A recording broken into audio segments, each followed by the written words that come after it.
मेरा नाम रोहित है और इस अटेम्प्ट वाले संघर्ष में हम लोग बहुत दिन से लगे हुए हैं। हम लोग सबको, आप लोग भी सबको लगे हुए हैं। पर अब ये अटेम्प्ट की लड़ाई has reach the last phase. अगर हम लोग 28 तारीख को किसी भी स्थिति में अगर if we fail to bring the numbers on the ground, forget the attempt. अभी तक जितने हम लोग एग्जीक्यूटिव से मिल चुके हैं, सबका मात्र एक कहना है कि टॉप टू बॉस ही डिसीजन लेंगे। टॉप टू बॉस से मिलना कितना मुश्किल हो रहा है आपको भी पता है।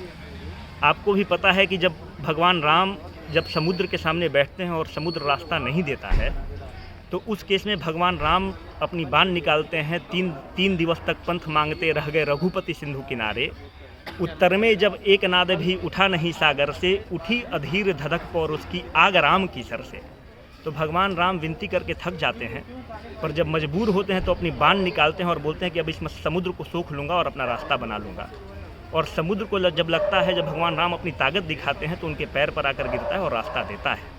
आज वो समय आ गया है कि हम भी अपनी ताकत सरकार को दिखाएं कि हमारे पास संख्या है और इस संख्या के सामने सरकार को झुकना पड़ेगा। छात्र के, और बहुत जेन्युइन मुद्दा है। We are not asking for something, we are not asking for the moon, we are asking for the something which is very genuine.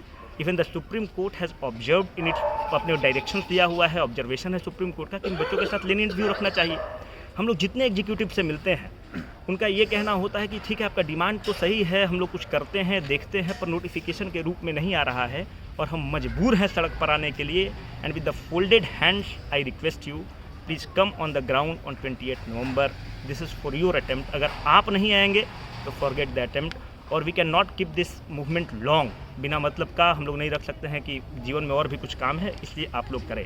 मेरा एक चीज़ और कहना है कि हमारे साथ कुछ लोग बैठे हुए हैं, हम लोग भी ग्राउंड वर्क कर रहे हैं, इनका फर्स्ट अटेम्प्ट है और ऐसे लोग सपोर्ट कर रहे हैं। आप इनकी बात सुनिए। My name is Shubham Patel और अभी मेरे कई सारे अटेम्प्ट बाकी हैं, फिर भी मैं अपने सीनियर्स का इस एक्स्ट्रा अटेम्प्ट की लड़ाई पे पूरी तरह से सपोर्ट कर रहा हूँ। और मेरा ऐसा मानना है कि जिन लोगों के अटेम्प्ट कोविड की वजह से ख़त्म हो चुके हैं या जो लोग नहीं पहुँच पाए अपने सेंटर्स पे, उन्हें भी इस लड़ाई में पूरी तरह आके शामिल होना चाहिए। एटलीस्ट उन्हें कोशिश तो करनी ही चाहिए। शायद इसी होप के लिए वो लास्ट में ही सिलेक्ट हो जाए। एंड बस मैं इतना ही कहना चाहूँगा, प्लीज़ आप सभी लोग जो घर पे इस बात के लिए बहुत अफसोस कर रहे हैं कि मैं अपना लास्ट अटेम्प्ट खो चुका हूँ, वो यहाँ पे आए 28 तारीख को जंतर मंतर पे और इस लड़ाई में शामिल हो। ये आपकी ज़िंदगी के लिए बहुत ज़्यादा इम्पॉर्टेंट है। और बस यही, there is a way, so there is a way.